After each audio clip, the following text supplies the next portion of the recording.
बिस्मिल्लाहिर्रहमानिर्रहीम। तो आज हमारा मैथ का 9th का टॉपिक है एक्सरसाइज 1.2 मास्क नंबर 1.2। तो मैं पहले की तरह आज भी यही कह रहा हूँ आपको, ये सवाल मैं आपको समझा देता हूँ, मास्क करा देता हूँ। लेकिन आपने ये चूँकि वीडियो में ये पूरे डाटा 9th की 10th की मैथ, फिजिक्स और केमिस्ट्री, इसकी तमाम वीडियो मैं अपलोड करूँगा यूट्यूब चैनल पर। तो प्लीज़ आपने चैनल को सब्सक्राइब लाजमी करना है। जब आप लिंक पर क्लिक करते हैं ना, तो फिर वीडियो ओपन होती है। वीडियो ओपन होती है तो वहाँ सब्सक्राइब का निशान होता है, देख लेना, उसको लाजमी सब्सक्राइब करना है। थैंक। तो क्वेश्चन नंबर हमारा 1 है, इसका सवाल नंबर 1 है, वहदानी कालब, कतारी कालब, कालमी कालब, सिफरी कालब, इनकी शनाख्त करें और तस्दीक करें। दो चीज़ें हैं, शनाख्त भी करनी है और तस्दीक भी करनी है इनकी।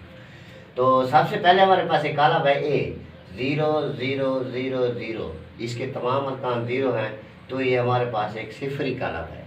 अब ये शनाख्त तो हो गई, ये सिफरी कालब है। तस्दीक कैसे करेंगे? तो आप ऐसा करेंगे, पहले लिखेंगे शनाख्त, शनाख्त शनाख्त में लिख देंगे सिफरी कालब, या लिखेंगे ये एक सिफरी कालब है। फिर लिखेंगे तस्दीक। तस्दीक में आप लिखेंगे चूँकि इसके तमाम अरकान सिफर हैं, चूँकि इसके तमाम अरकान सिफर हैं। ये शनाख्त और तस्दीक इस तरह हेडिंग देंगे, आगे लिखेंगे। अब दूसरा है, इसको बताना है, इस कालब का बताना है, ये कौन सा कालब है। तो ये एक कतारी कालब है, देखें इसकी एक कतार है, तो आप शनाख्त में लिखेंगे ये एक कतारी कालब है।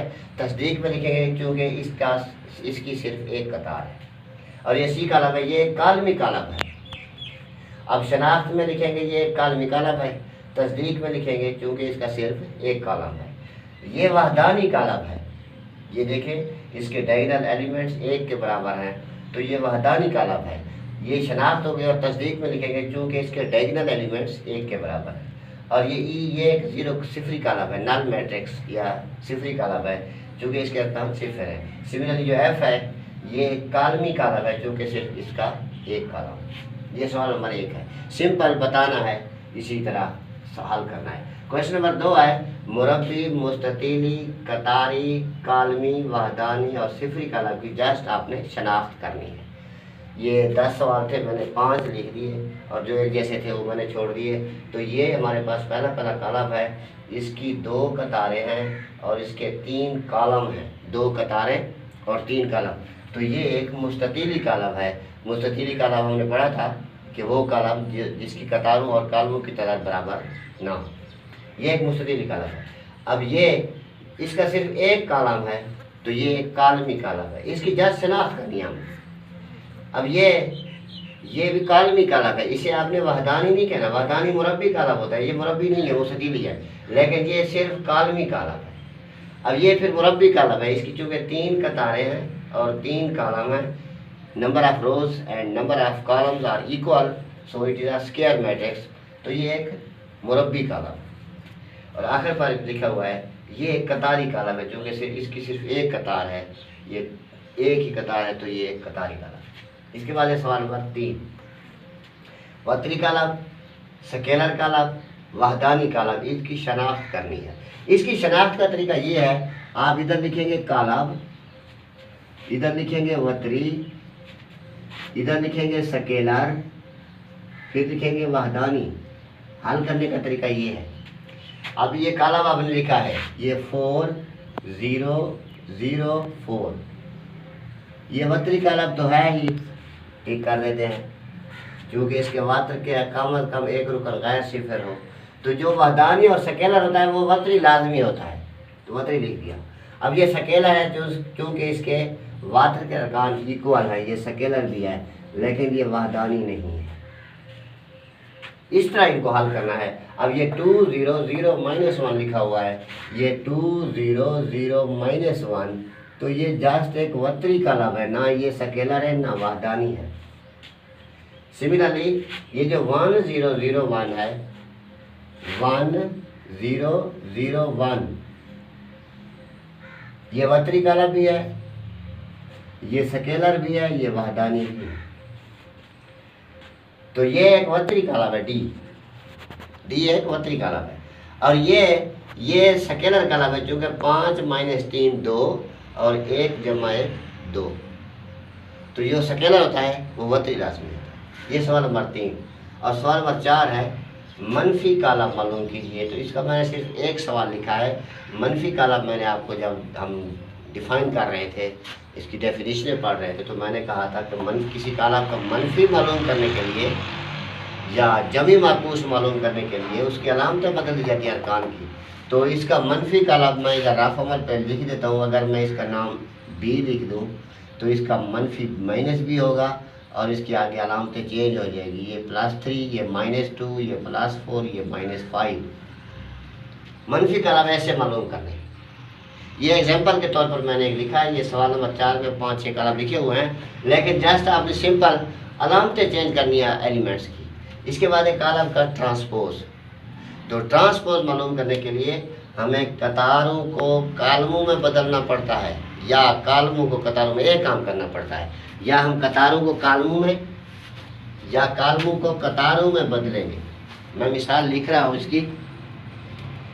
हमारे पास एक कालम है A 0 1 -2।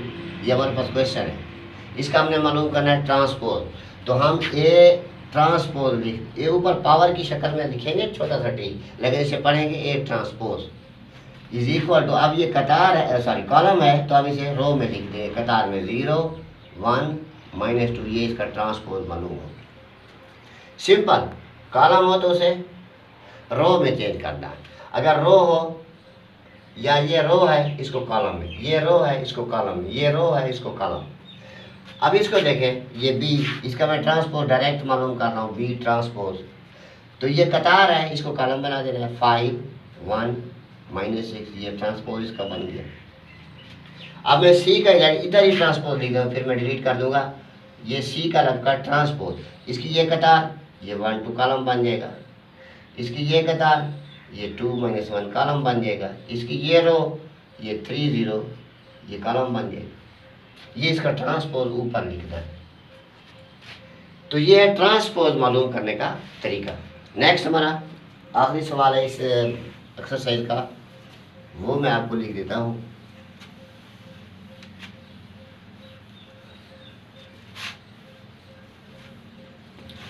ये हमारे पास 2 कालम है, A कालम है और B कालम है। तो तस्दीक कीजिए, इसकी एक जुज मैं कर देता हूँ, एक आपने करनी। तस्दीक कीजिए B ट्रांसपोज 2 ट्रांसपोज = B, यानी B का ट्रांसपोज है फिर इसका ट्रांसपोज है। ये साबित करना है किसके बराबर है, B के। तो इसका आप सोल्यूशन देख लें, हल देख लें। सबसे पहले आपने यही B कॉलम लेना है, 1 1 2 0। अब हमने इसका ट्रांसपोज मालूम करना है, एक दफ़ा फिर दूसरी दफ़ा। पहले हम एक दफ़ा मालूम कर रहे हैं, ये B का ट्रांसपोज। अभी तक ट्रांसपोज इसका मालूम कर देते हैं। ये कतार है तो ये कॉलम, सिमिलरली ये कतार है तो ये कॉलम, एक दफ़ा ट्रांसपोज हो गया। अब हम इसका दोबारा मालूम करते हैं, इसी का जिसका हमने अभी मालूम किया है। ये ट्रांसपोज 2 ट्रांसपोज, ये रो है तो ये कॉलम, ये रो है तो ये कॉलम। अब देखें, ये पहले वाला जवाब आ गया, वही जो हमारे पास कॉलम था, मैट्रिक्स था 1 1 2 0। ये वही मीन कि B ट्रांसपोज फिर इसका ट्रांसपोज बराबर होता है B। ये हमारे पास मार्क्स थी 1.2 एक्सरसाइज 1/2। इसमें हमने जो कल तारीफ़ें पढ़ी थी वही रिवाइज़ की, उनकी प्रैक्टिस की। जस्ट इसमें ट्रांसपोज एक नया टॉपिक था। ट्रांसपोज में किसी कालम की कतारों को कालमों में बदल दिया जाता है। Best of luck, wish you good luck.